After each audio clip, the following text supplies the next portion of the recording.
Hi everyone. Today we've been working outside. It's really pretty today. The garden's a little wet today. It rained several days ago and it rained a good bit. But I was going to show y'all today kind of what we've got out here and just give y'all an update. So right here is some of the zinnias, and as you can tell, some of them is getting ready to bloom. So we've got to get these in the ground here soon. They're getting a little tall for their little containers, but it's good to see roots come out the bottom and they're getting ready to be planted. So those are some of the zinnias. We got some more behind right here. We've got some more zinnias there and so on, but I was going to give y'all just kind of an update on flowers. And so here's some of the yarrows down here. They're doing really good. I've been able to separate a lot of them, and all of them pretty much, I think, actually have a plant in every cell. So for the yarrows, here's some of our peppers. This year we didn't start our own peppers, but we're just getting a lot of these plants out today since it's really pretty. The high's 80, so it's really pretty. There's a slight wind, so it's good to harden off your plants. And looky there, I just stepped in the ant bed. We've got to take care of the ants. It's getting that time of year. We're mowing the grass, and the grass out in the field's growing real good. We've been already mowing it, but those are the yarrows and peppers, and here are the snapdragons. So as you can tell down here, the snapdragons didn't do as good as I wanted them to with the germination rate, but I've still got to come through and actually separate some of these.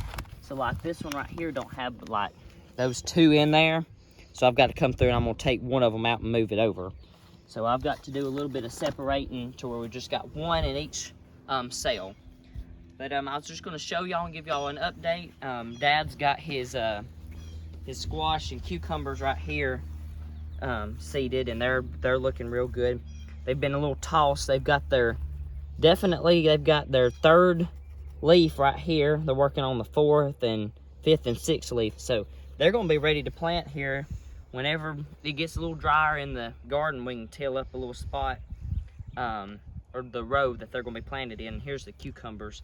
We put this perlite, if you're wondering what this white stuff is, this is perlite we put on the top. It helps keep that moisture down in the bottom and doesn't evaporate into the air, especially in the greenhouse. It's a lot of times we try to keep the humidity up in there by also we've got, bottom waters, so a lot of times we keep water in the bottom, so that's why they've got roots coming out. But we like to water bottom because a lot of times that's how it's going to be in the garden.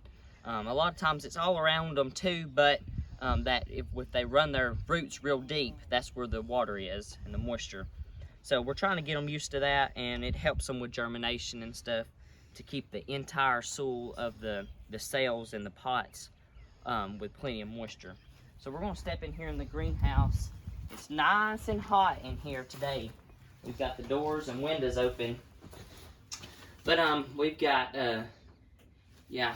so you can just see how warm it is in here, and it's real hot in here. But here's some of the pincushion flowers. We've got a few. It's not completely sealed off in here in the greenhouse. We wanted to prepare for the summer months as well, because we know that in Alabama it gets real warm. We get into the 90s sometimes in July and August, so we were going to be prepared. We've got some houseplants in here too that's doing pretty good. Some of them look a little tired from the winter months inside and not getting that warm and getting sunshine on them, but as long as you keep them in water, and I may move them outside and onto the porch later when it gets real warm. But here's the pincushion flowers. They're just now starting to come up, but it's not sealed off in here, so the rain's some of it's been dripping through and destroying some of our plants, but it's all right. These are looking a little bit better and a little bit more promising. Dad's also got him some marigolds that he's got started in here that'll be planted in the garden along with tomatoes and peppers and stuff in his garden. So marigolds and nasturtiums help with the bug issues that you may have in the garden. So we got a few house plants, of course, in here, and this old cactus I don't know how old it is. I got it from a friend, and she had it and had it for a long time. So here's the straw flowers. They haven't. I still don't know what's up. This is my first time this year really using the greenhouse a lot for a lot of the stuff that we do, and seed starting. I really started a lot of my melons and easier stuff to get started with squash and cucumbers. But this is my first year starting seeds. And as you can tell, they done good in these little square pots. And they've started coming up. But in these round pots, I don't see any. So it's a learning experience. And if any of y'all may know, these are straw flowers. I'm not for sure quite what happened to them. And they may come up, and if they don't, they don't. And we're just going to plant what we've got. And the good thing about straw flowers and those pincushion flowers, if you don't got good germination rate, it's all right, because the plants have an abundance of flowers on them when they get to blooming. So it'll be all right, and we'll let them kind of grow out a little bit, and then I'll, of course, move some of those around to where there's only one in each cell. We're going to step out here. It's real hot in here on us. But we've got a weed eater around this little guy. We trimmed in the fall and early spring, and this is our butterfly bush, and it's coming back real good. I've read that it helps with a lot of your pollinators to get them in, and every year they say to trim them back every year. So right now it's working. It's still just a few years old, so it's still young in its life, but it's done good so far out here in the past few years.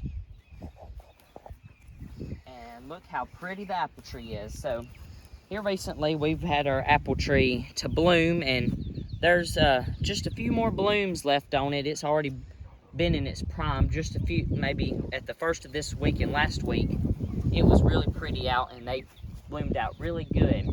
But it's getting ready, and as you can tell behind us right here, we've got the orchard that's looking really good. And you can tell we've mowed a little bit down through the little paths, and we have worked on all of that, but they're coming back real good. Right here we've got our muscadines. You know, aren't they gorgeous? That lime green leaf. But we're training it to run up this, and I'm trying to get it right here to train to go along the top of this. But here's one of our grapes. This is a young grape. This will be its first year running along the trellis. So, and then this one's several years old. This is our oldest grape here on the farm, and as you can tell, when I trimmed it in my past few videos, we done a little trimming video, and so as you can tell, it started to come back in those spots I wanted it to. So it's looking real good, and it'll continue to produce us some grapes. We've still got a few little parts, you know, gotta mend it to that trellis, but it'll probably hold there. But I was just going to give y'all an update on what's been going on here at the farm, and we've been real busy, and I'll probably post another video here soon. It might be today as well, on what we've been doing with our pigs and the rest of our garden. So that was just our flowers and what's been kind of blooming out here on the farm, and I hope you have a nice day.